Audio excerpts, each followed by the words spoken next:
Damp dusting. Now, some properties get really dusty really quickly because they are by the road. You smoke, you use joss sticks, you've got pets, all the rest of it. Those are environments which will be very high dust. If you burn a lot of candles, you are producing dust.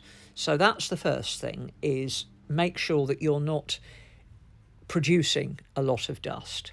Secondly, you need to make sure that your vacuum cleaner is actually removing the fine particles.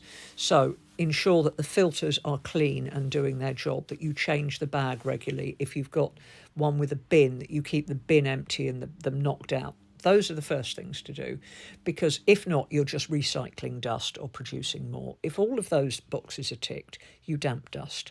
A bowl of warm water, a couple of drops of washing up liquid. You don't need it to be soapy, you just need to make the water wetter so that any dirt drops to the bottom, and a cloth.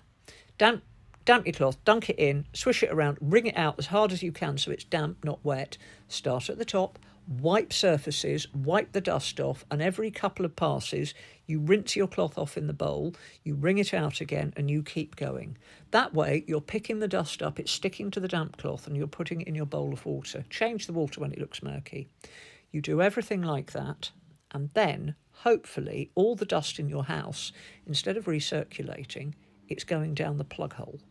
And then if your Hoover works regularly, and you do that semi-regularly, it should reduce the amount of dust.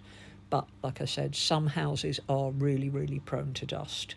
So, it does depend where you live, what your lifestyle is as to how much dust you will do. But very often when people dust, they're just knocking it around or putting a bit of that squirty stuff on, which doesn't really help. And their Hoover might not be working very well. So what you're actually doing is recycling your dust.